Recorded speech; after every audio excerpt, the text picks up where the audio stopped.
은혜를 받는데요. 자, 오늘은 특별히 더 우리 전보라 성도 기도의 은혜가 있었습니다. 어, 위로와 새 힘을 얻었고요. 그리고 오늘 제가 전할 이 말씀과 잘 연결이 되고 있기에 우리 오늘 이타적인 그런 기도는 참 은혜가 넘쳤습니다. 잘하셨어요? 자, 우리 그림 한번 보여주시겠어요? 주기도의 균형감과 조화. 이 그림 한번 보여주세요. 주의 기도는 이 세계의 하늘을 향한 기도와 세계의 땅에서의 기도로 이루어졌다. 그래서 참 균형감을 이루고 있다. 그런 이야기를 했습니다. 하늘에 계신 우리 아버지, 하나님의 이름이 거룩히 여김을 받게 하옵시며, 하나님의 이름, 그리고 하나님의 나라가 임하시오며, 하나님의 나라, 그리고 하나님의 뜻을 이루소서.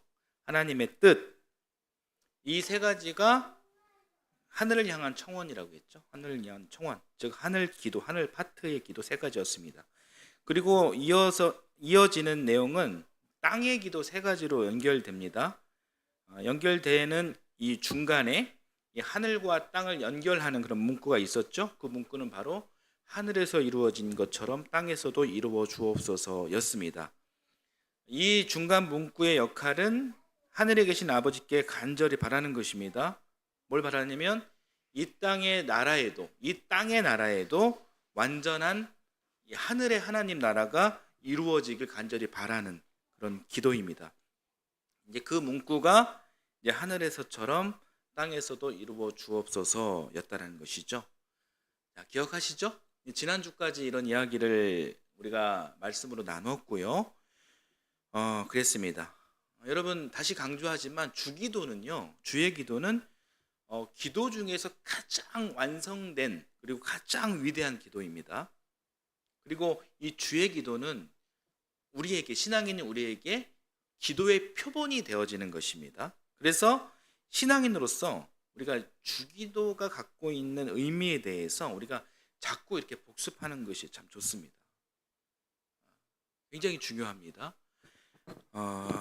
기도를 좀 잘하고 싶다라고 생각하시는 분들은 주기도 시리즈에 좀 집중하실 필요가 있고요. 지난 시간에 나눴던 그런 말씀을 유튜브요, 동탄하이교회 채널을 통해서 반복해서 복습해서 들어주시면 여러분 신앙생활에 큰 도움이 될 줄로 믿습니다. 자, 오늘부터는 땅의 기도 세 가지를 보겠습니다. 어떻게 하늘의 나라가 이 땅에서 이루어질 수 있을까요? 좀 더 자세히 말해서 하나님의 이름, 하나님의 나라, 하나님의 뜻을 구체적으로 그리스도인으로서 우리가 어떻게 무엇을 해야 할까요? 땅의 파트 이야기가 바로 그런 이야기를 하고 있는 것입니다. 앞으로 몇 주간 나눌 땅의 파트 말씀을 통해서 우리가 방금 그 질문에 대해서 한번 생각해 보도록 하겠습니다. 오늘은 땅의 기도 중에서 첫 번째, 오늘날 우리에게 일용할 양식을 주옵시고, 이 양식에 대한 이야기를 한번 해보겠습니다. 저를 한번 따라서 해보실까요? 오늘날 우리에게 일용할 양식을 주옵시고. 네, 우리가 자주 읊었던 주기도의 구문이죠. 여러분, 이 구절이 여러분 어떻게 읽혀지십니까? 이 구문 좀 어렵게 여겨지십니까? 언뜻 봐서는 전혀 어렵지 않죠. 누구에게나 쉬우면서도 당연하게 드릴 수 있는 그런 기도처럼 여겨집니다. 오늘날 우리에게 일용할 양식을 주옵시고. 배고픈 우리에게 참으로 필요한 그런 고백일 수 있지만 사실 이 구절이 결코 쉬운 구절이 아닙니다. 무엇 때문에 그러냐면 일용할이라는 형용사 때문에 그렇습니다. 일용할에 대한 헬라어는 에피우시온이라고 합니다. 한번 보여주시겠어요? 에피우시온. 예. 자, 이 에피우시온 이 말에 이것을 해석하기가 참 난해해요.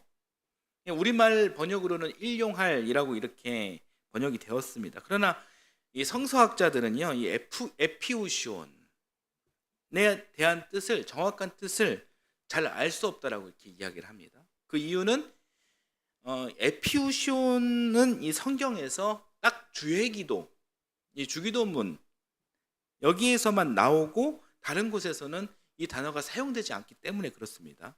그러니까 다른 곳에 이 단어가 사용된다면 그 뜻의 의미들을 이렇게 비교하면서 정확한 뜻을 이렇게 추론해낼 수 있잖아요. 그런데 에피우시온은 주기도문 외에는 아무 데도 없다라는 거예요. 그러니까 비교해 볼 수가 없으니까 정확한 해석이 불가능하다라는 이야기입니다.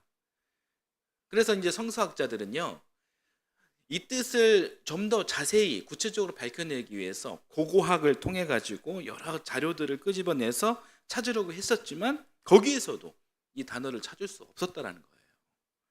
그래서 이 에피우시온이라는 이 단어가 정말 특별하고 정말 미스테리한 그런 단어라는 이야기입니다. 한글 번역은 일용, 날일과 사용할 용 이렇게 합쳐서 일용이 되었습니다. 날마다 사용할 그런 이라는 뜻으로 번역이 됐죠. 영어로는 어떻게 되냐면 our daily bread 이렇게 되어 있습니다. 우리의 매일의 양식 이렇게 해석할 수 있습니다. 그런데 자, 한글 번역이든 영어 번역이든 오늘날 우리에게 일용할 양식을 주옵시고, 자, 일용할 양식 앞에 오늘날이 들어가죠. 그리고 영어에는 our daily bread 이렇게 들어갑니다. 그 앞에 뭐가 있냐면은 give us today 이게 있어요.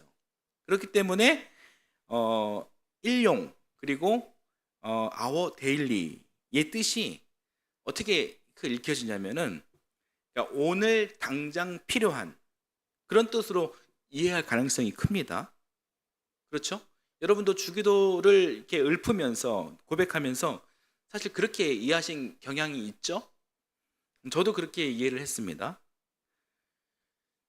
그런데 이제 에피우시온의 뜻을 그렇게 오늘, 당장 오늘에만 국한된 이 협의적인 뜻으로 그렇게만 봐서는 잘 안 될 것 같아요. 우리가 이 점을 한번 생각해 볼 필요가 있다는 것입니다. 물론 위에서 말씀드린 것처럼 에피우시온이란 뜻을 정확하게 이해할 길이 없습니다. 정확하게 알 길이 없습니다. 그래서 그 일용할이라는 형용사를 쓰는 데 있어서 이게 문제 제기를 하는 것이 아니에요. 문제가 되지 않아요. 불만이 없어요. 다만 오늘날 우리가 이 문자를 문자 그대로 해석하고 사용하기 여러 가지 난감한 상황이 있다는 거예요. 무슨 말이냐면 혹시 오늘 당장 필요한 양식이 없는 분들이 계실까요? 그렇게 삶이 지금 절박한 그런 사람들이 지금 여기에 이 자리에 계실까요? 옛날에는 분명히 그런 분이 있었죠. 그리고 오늘날에도 여러분 안타깝게 사시는 분들도 분명히 있습니다. 언론에서 이제 그런 분들 소개할 때마다 참으로 안타깝고 그런 마음이 들지만, 그러나 일반적으로 오늘 당장 필요한 양식이 없는 이 문자적 해석과 매칭되는 그런 경우는 사실 많이 없지 않나 이렇게 생각을 합니다. 사는 게 고단하고 또 고난스럽긴 하지만 당장 오늘 먹을 한 끼가 없어가지고 오늘 먹을 한 끼를 주세요, 아침을 주세요, 또 좀 시간이 지나서 점심을 주세요, 저녁도 주세요, 이런 그런 끼니와 관련해서 정말 오늘 당장의 그 끼니와 관련한 이 절박한 그런 마음을 갖고 있는 상황을 갖고 있는 사람은 거의 없다라는 이야기입니다. 이런 이야기를 조심스럽게 합니다. 그렇기 때문에 난감하다라는 거예요. 문자대로 그렇게 이해하기에는. 그래서 이 에피우시온의 이 뜻을 한번 확장해 보려고 하는 거예요. 에피우시온의 정확한 뜻을 알기는 어렵지만, 자, 한글 번역과 영어 번역상으로 보자면 일용할 그리고 our daily 이렇게 이야기하잖아요. 그러니까 이 말을 자, 매일매일 이라는 그런 미래적인 표현으로도 한번 우리가 해석해 볼 수도 있다라는 말입니다. 당장 오늘이 아니라 매일매일. 이런 미래적인 표현. 여러분의 생각은 어떻습니까? 그러니까 오늘 당장이라는 그 좁은 의미를 넘어서 이제 매일매일이라는 그런 미래적 표현으로 넓게 이해를 할 수도 있지 않을까요? PPT 한번 보여주시겠어요?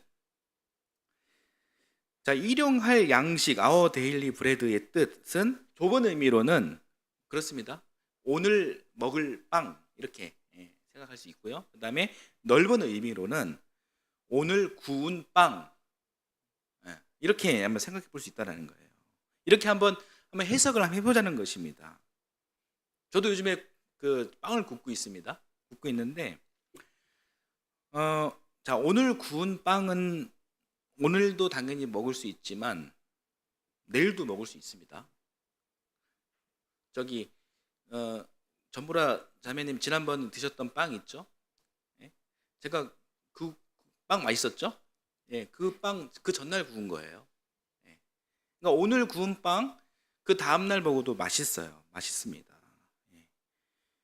그러니까 our daily bread가 그러니까 오늘 먹을 빵을 넘어서 내일도 그리고 모레도 먹을 수 있는 오늘 구운 빵의 개념이 될 수 있다는 것입니다. 이해가 되십니까? 그러니까 오늘 먹을 빵과 오늘 구운 빵이 말은 좀 비슷하지만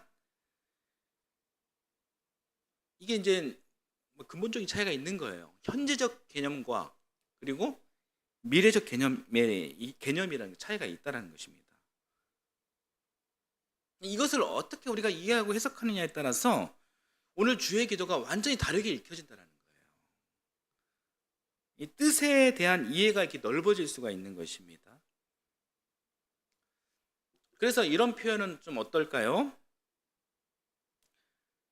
오늘 당장 필요한 양식을 넘어 삶을 꾸려나가는데 필요한 양식, 이렇게 좀 이해를 해보면 어떨까 이렇게 생각을 해봤습니다.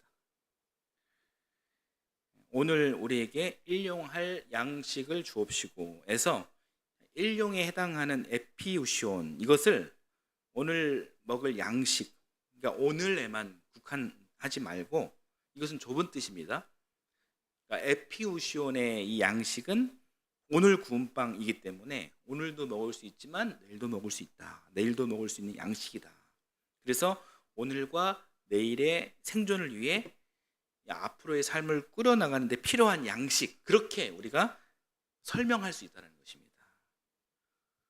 일용할 양식을, 오늘 주기도의 구문인 일용할 양식을 그렇게 볼 수도 있다는 거예요. 제가 지금 굉장히 말씀을 복잡하게 이렇게 만드는 것 같지만 이렇게 성경을 보면요, 성경이 완전히 다르게 읽혀질 수 있다는 거예요. 어떻게 새롭게 이해되고 해석될 수 있냐면, 성경이 이게 2000년 전에 쓰여진 책이잖아요. 이스라엘 역사책이고 그때 완성된 책으로 우리가 보면 안 되잖아요. 이 책이 이미 완성된 그런 역사책이 아니라 이 성경이 시공을 초월해 가지고요, 2023년 오늘을 사는 우리 삶으로 적극적으로 반영할 수 있게 되는 놀라운 해석을 할 수 있는 그런 책으로 우리가 보아야 되잖아요. 근데 그게 가능해진다는 거예요. 우리가 새로운 이해로 우리가 이제 이 주기도를 우리가 본다고 했을 때 그게 가능하다는 겁니다. 왜 그런지는 우리 또 다시 말씀을 통해서 설명을 하겠습니다. 여러분, 제가 질문을 하나 드리겠습니다. 여러분, 요즘 배고프십니까? 만일 오늘에 필요한 일용할 양식, 기존에 우리가 생각했던 대로 좁은 의미로 이 말씀을 이해하게 되면은 이 말씀이 굉장히 너무 단순하게 여겨집니다.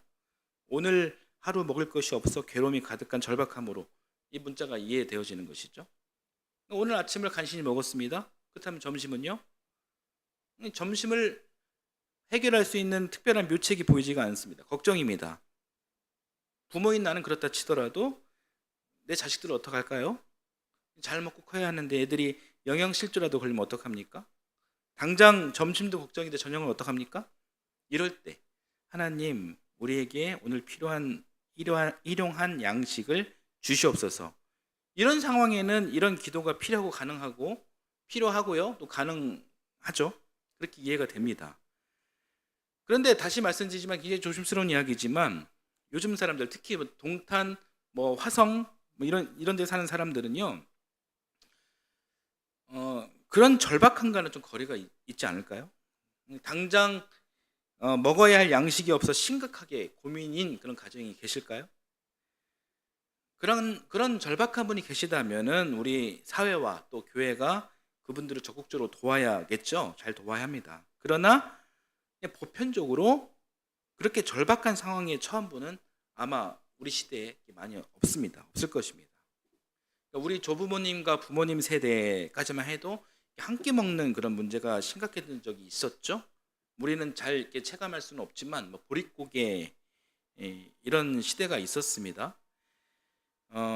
먹을 것이 없어가지고 보리밥 먹고요, 군고구마, 수제비 이렇게 의존해서 살았던 시대가 있었죠. 이런 때에 살았던 분들 협의적 차원에서 오늘의 필요한 양식 이것을 충분히 이해할 수 있습니다. 하물며 수천 년 전 이스라엘은 어땠을까요? 모세 광야 시대 때 먹을 것이 충분히 없어가지고 만나 매출하기를 위해 기도했었던 적도 있었고, 또 엘리야 시대 때 이 사브랏이라는 동네에서 과부가 지금 집에 딱 한 끼 먹을 수 있는 양식이 있으니 그거 마지막으로 자식 먹이고, 자기가 먹는 것도 아니고 자식 먹이고 더 이상 먹고 살 수 있는 형편이 안 되니 자식과 함께 동반자 달하겠다, 이런 장면도 나옵니다. 그리고 예수님 시대 때도 굶어 죽는 사람들이 태반이었습니다. 그런 시대와 환경에서 살았던 사람들에게는 에피우시온의 이 협의적 차원을 충분히 공감하고 좀 이해할 수가 있습니다. 오히려 넓은 차원에서 지금 제가 이제 이해하려고 하는 그런 차원으로의 이해, 미래지향적인 그런 이야기는 더 말이 안 되는 그런 일이었을 것입니다. 그런데 2023년 이 대한민국을 사는 오늘은 상황이 많이 바뀌었습니다. 물론 아직도 오늘 당장 삶이 어려워 삶 포기하는 그런 안타까운 그런 소식을 간혹 접하기도 하지만, 그러니까 최소한 우리들은 당장의 한 끼 때문에 죽겠다 이런 극단적인 그런 표현을 선택을 하지는 않습니다. 그러니까 일반적으로 그렇게 하지 않다라는 이야기입니다.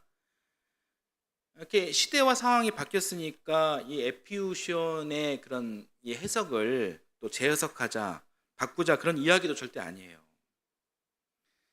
그러니까 많은 사람들이 주의 기도 중 양식, 그러니까 오늘 살아가는 사람들이 우리들이 이 양식이라는 이 파트를 좀 공감했으면 좋겠다. 공감할 수 있도록 이 뜻이 갖고 있는 그런 좁은 차원의 이해를 넘어 한번 넓은 차원의 이해를 한번 해보자는 것입니다. 그러니까 우리는 에피우시온, 이 헬라어를 그러니까 일용할 양식으로 쓰되, 여러분 이렇게 읽으면 어떨까요? 오늘의 목숨을 부지하기 위해 존재하는 그런 양식을 넘어서 넓게 해석해 보자. PPT 한번 보여주겠어요? 그래서 에피우시온을 생존을 위해 살아가는데 필요한 양식, 이렇게 우리가 넓게 이해를 해보자는 것입니다. 네, 그렇게 우리는 오늘과 내일을 모두 아우르는 뜻으로 이렇게 넓게 이해를 할 필요가 있습니다. 그런 의미를 담아서 우리가 기도하면 오늘 이 기도는요, 단순히 배고프고 그리고 가난한 사람들만의 기도가 될 뿐만 아니라 지금 여유가 있고 배부른 사람들 중에서도 얼마든지 이 기도를 적극적으로 할 수 있게 된다는 것입니다. 이게 모두의 기도가 될 수 있다는 이야기입니다. 제가 비유를 극과 극으로 해서 저기 해가지고 조금 오해할 수도 있지만, 그래도 넉넉하지는 않지만 그래도 한 끼 먹는 문제 때문에 심각한 위기를 겪지 않는 우리의 위치가 좀 애매할 수도 있지만, 그렇지만 그런 우리의 기도도 얼마든지 이 기도가 될 수 있습니다. 일용할 양식을 주시옵소서. 자, 이 기도는 인간의 존엄을 유지하기 위한 필요 조건을 주시옵소서. 이런 기도가 되는 것입니다. 그러니까 이 기도의 본질은 우리 모두의 기도가 될 수 있는 거예요. 인간의 존엄을 유지하기 위한 필요 조건을 주옵소서. 이런 기도가 되는 것입니다. 그렇습니다. 그러니까 오늘 제가 양식 이 파트를 갖고 여러분과 나눌 말씀의 키포인트는 바로 인간의 존엄이에요. 우리 전보라 자매 기도를 시작할 때 인간의 존엄에 대한 이야기를 먼저 했습니다. 그래서 큰 은혜가 되었거든요. 가지지 않는 사람이 부족함 없는 양식을 위하여 얼마든지 기도할 수 있습니다. 이 땅에서 생존하기 위해서 얼마든지 기도할 수가 있죠. 그런 사람들에게 그 기도는 꼭 필요한 기도이고, 정말 내 삶이 인간다운 존엄을 위해 필요한 요건이 무엇인지 하나하나 따져가면서 하나님 앞에 기도해야죠. 그리고 우리가 믿는 하나님은 그것을 반드시 돌봐주시는 분이십니다. 그런 기도가 필요합니다. 오늘 우리가 살아가는 사회는 자본주의 사회입니다. 자본주의 사회. 이 자본주의 사회의 맹점이 무엇이냐면은 돈의 가치가 어떤 무엇의 가치보다 앞서 있습니다. 돈이 1등이고 돈이 최고입니다. 여러분은 인간의 존엄과 자본의 존엄 중 무엇이 우선이 되는 가치라고 생각하십니까? 인간의 존엄이라고 말씀을 하시죠? 근데 우리가 사는 이 사회 시스템은 자본의 존엄이 우선시 되고 있습니다. 예전에 정부에서 사람이 먼저다라며 이렇게 가치의 전환을 그렇게 시도도 해보았지만, 그러나 이 자본주의 시스템 안에서 사람은 자본에 종속되어 있는 것이 현실입니다.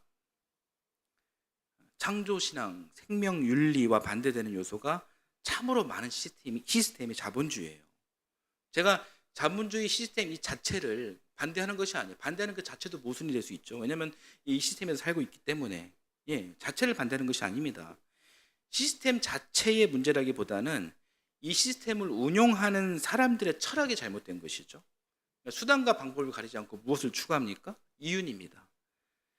수단과 방법을 가리지 않고 무엇을 벌어들입니까? 돈입니다.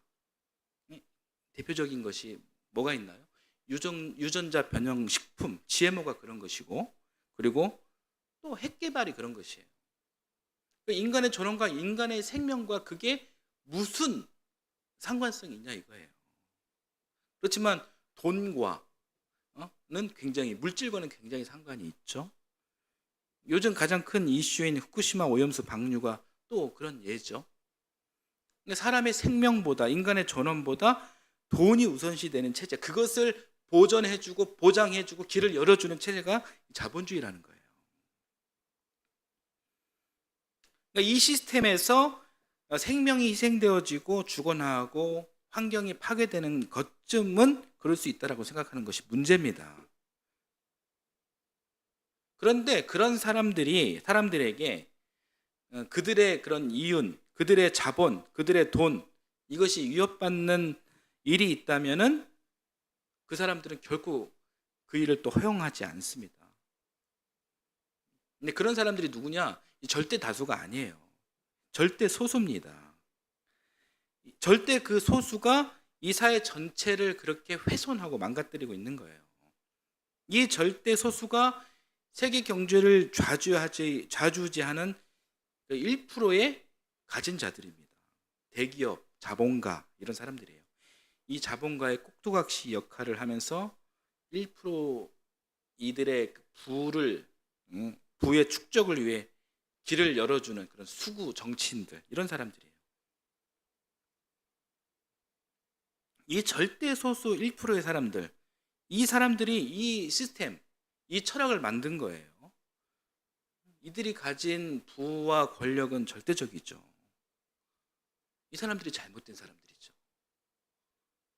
인간의 존엄과 인간의 생명을 망가뜨리는 자들이죠.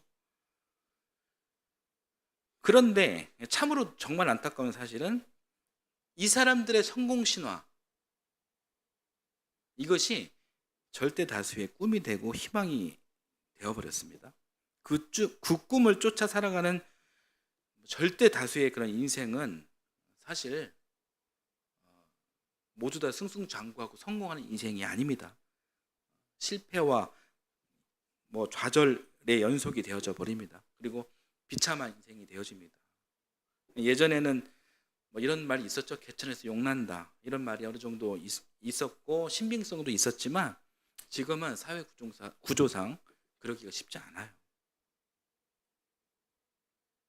그러니까 예수님께서 가르쳐 주신 기도, 주의 기도에 일용할 양식의 뜻은 방금 제가 말씀드렸던 이 자본주의의 현실을 비추어서 생각해 봤을 때, 그러니까 오늘 먹을 빵에 제한된 그런 말씀이 아니라는 겁니다. 에피오시온이 그런 뜻이 아니라는 거예요. 그러니까 자본 존엄에 희생당한 인간 존엄의 가치를 강조하고 있는 것입니다. 그러니까 에피오시온.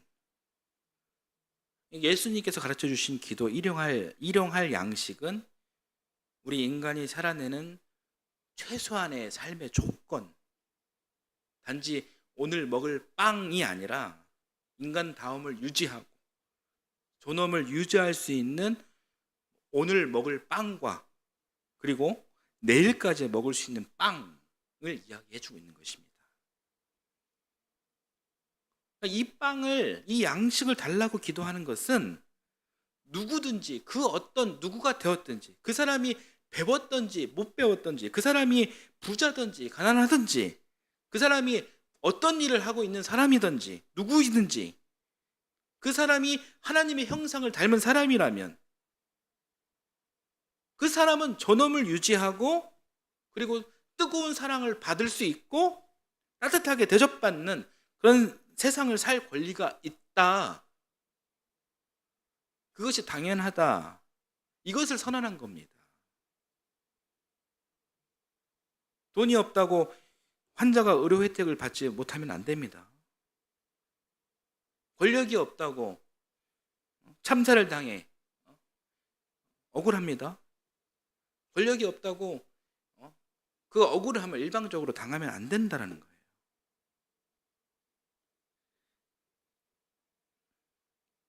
그러니까 인간의 존엄이 돈과 권력보다, 국가 정치보다, 국가 체제보다 더 귀한 겁니다. 한 생명이 천하보다 귀한 겁니다. 일용할 양식이란 그런 거예요. 이 삶을 꾸려갈 수 있는 존엄의 조건은 반드시 주어져야 한다. 이것을 전제하고 이것을 갖고 기도하고 그리고 그러한 삶을 살아내라 라는 예수님의 말씀인 거예요.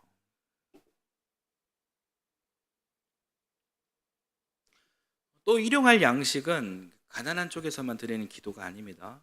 부유한 쪽에서도 드려야 될 그런 기도가 될 수 있는 거예요. 부유한 사람, 가진 사람은 이 기도를 드릴 때 이렇게 기도해야 하는 거예요.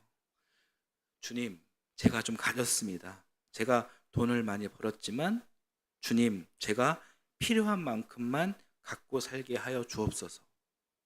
너무 욕심을 부리지 않게 하옵소서.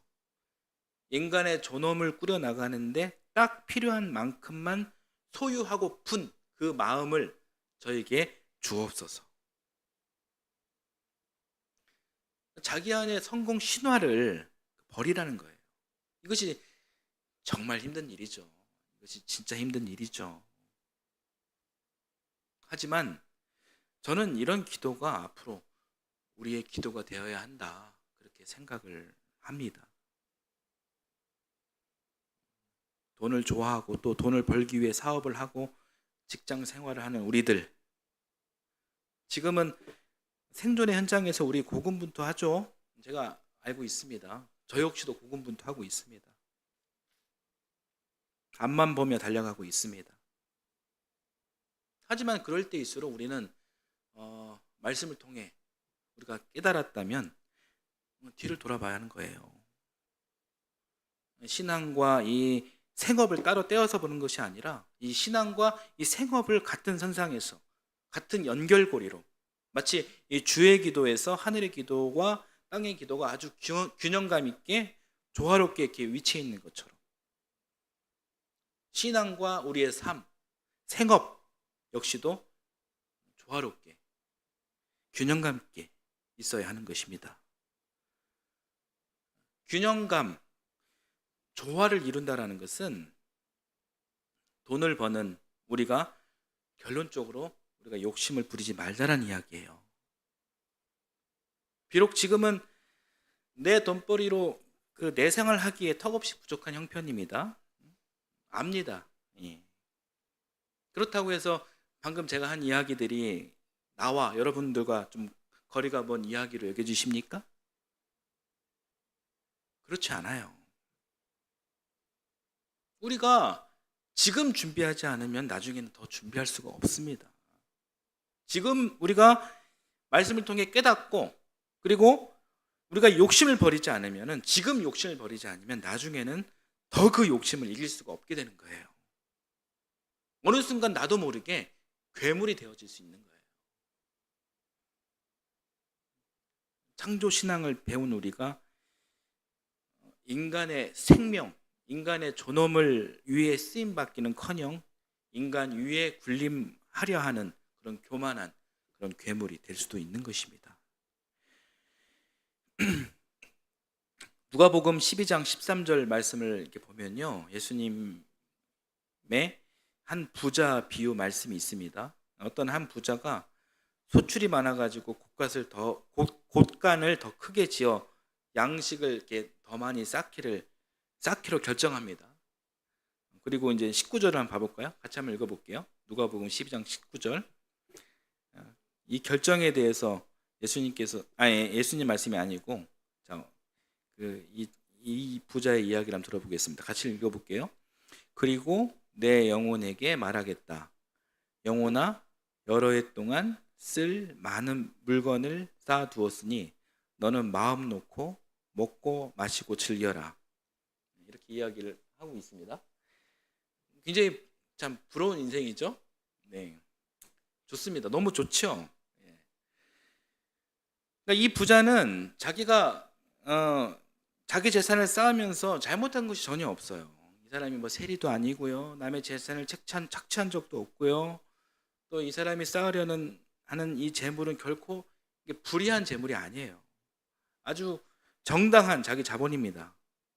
그러나 소유가 정당했지만 이 곳간에 이렇게 쌓아둔 그 재산을 보고선 예수님께서는 뭐라고 말씀하시는지 아십니까?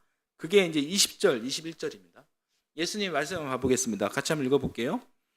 그러나 하나님께서 말씀하셨다. 어리석은 사람아, 오늘 밤에 내 영혼을 내게서 도로 찾을 것이다. 그러면 네가 장만한 것들이 누구의 것이 되겠느냐? 자기를 위해서는 재물을 쌓아두면서도 하나님께 대하여는 부유하지 못한 사람은 이와 같다. 네. 여러분, 뭐가 문제인 것 같습니까? 뭐가 문제냐면 지나친 소유 자체, 그것이 문제라는 거예요. 그러니까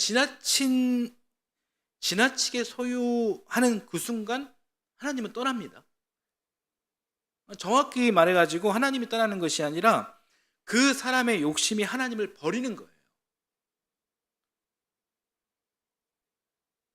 물질에 대한 욕심이 얼마나 강력한지 성경에서 뭐라고까지 이야기하냐면 하나님과 물질을 동시에 섬길 수 없다, 이렇게 말하고 있어요.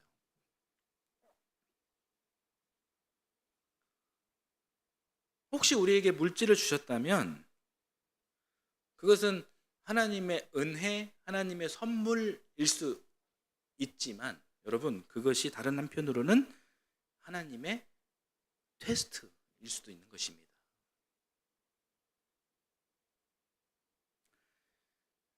그러니까 이것이 우리가 하는 신앙의 진리입니다. 그렇기 때문에 지금 현재 우리가 부유하지 않은 형편일지라도 내 욕심을, 내 이기를, 내 한치 앞만 비추는 내 생각, 내 판단을 자꾸 비워내는, 자꾸 버리는 그런 훈련을 우리가 지금부터 해야 한다는 거예요.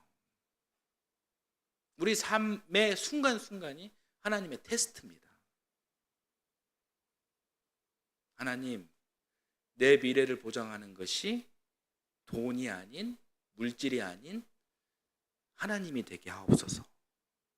이렇게 시시때때로 우리 자신을 쳐서 하나님의 뜻에 복종할 수 있도록 우리는 훈련을 해야 하는 것입니다. 어려운 일이죠. 아마 우리 인생에서 그것이 제일 어려운 일이지 않을까 그렇게 생각을 합니다. 말씀을 좀 정리를 할게요. 오늘날 우리에게 일용할 양식을 주옵소서. 이 기도는 결론적으로 우리가 얼마만큼 소유해야 하느냐, 소유의 기준을 제시해 주고 있는 겁니다. 여러분들은 얼마만큼 가지는 게 좋다고 생각하십니까? 많이요? 아주 많이요? 될 수 있는 한 최대로요? 내 힘과 정력을 다하는 만큼요? 이것이 세상의 대답이죠. 세상의 기준입니다. 지금 너는 이렇게 건강하고 충분히 돈을 벌고 국가는 넓히고 쌓아둘 수 있는데 무엇을 망설여? 더 벌어! 이것은 세상이 유혹하는 답입니다. 그러나 아쉬워할 분도 계시겠지만 예수님의 기준은 그렇지 않습니다. 일용할 양식을 통해 우리에게 기준을 제시해주고 있습니다. 오늘 하루 딱 먹을 양식, 그것이 아니라 인간의 존엄을 살아내는데 필요한 만큼입니다. 그 정도면 충분합니다. 그 정도면 감사한 것입니다. 여러분, 어디서 끊어야 할지 알겠습니까? 그 경계 지점이 어디입니까? 오늘 말씀의 포인트를 여러분 기억해 주십시오. 포인트는 인간의 존엄을 위한 일용할 양식입니다. 내가 오늘 사는데 정말 일용할 양식이 없으니까? 인간의 존엄을 유지하며 살아야겠는데 물질이 부족합니까? 기도하십시오. 하나님 채워 주옵소서. 그렇게 기도하면 우리 아버지 되시는 하나님께서 우리의 삶을 책임져 주십니다. 우리의 존엄을 반드시 지켜주십니다. 저는 믿습니다. 다른 한편으로 양식이 채워졌습니다. 객관적으로 내가 먹고 사는데 부족함이 없습니다. 혹은 잘 되는 과정 중에 있습니다. 그렇다면 그 지점에서 끊어야 하는 거죠. 끊지 않으면 그때 욕심이 들어가게 되는 것입니다. 그 욕심이, 그 물질 지상주의가 우리 마음을 지배하게 되는 겁니다. 여기까지 가지 않게 하기 위해 우리에게 일용할 양식을 주옵소서. 이렇게 꾸준히 우리가 주기도를 우리가 고백하고 시시때때로 우리가 기도해야 한다는 것입니다. 불완전한 나의 모습을 인정하고 충분히 욕심 부릴 수 있는 나의 한계를 인정하면서 스스로 경계해야 한다는 것입니다. 결국 우리는 그 양쪽을 위해서 다 기도를 해야 하는 것입니다. 이쪽 저쪽 그때나 저때나 우리가 할 일은 어떤 기도입니까? 주님, 우리에게 일용할 양식을 주시옵소서. 이 기도입니다. 이 기도의 기준은 인간의 존엄을 강조하고 또 우리가 가져야 하는 소유의 한계를 말해주고 있는 것입니다. 자, 오늘 본문을 여러분 다시 읽으면서 오늘 말씀을 설교를 마치겠습니다. 잠언 30장 7절에서 9절 말씀입니다. 같이 읽겠습니다. 주님께 두 가지 간청을 드리니 제가 죽기 전에 그것을 이루어 주십시오. 허위와 거짓말을 저에게서 멀리하여 주시고 저를 가난하게도 부유하게도 하지 마시고 오직 저에게 필요한 양식만을 주십시오. 제가 배가 불러서 주님을 부인하면서 주가 누구냐고 말하지 않게 하시고 제가 가난해서 도둑질을 하거나 하나님의 이름을 욕되게 하거나 하지 않도록 하여 주십시오. 아멘.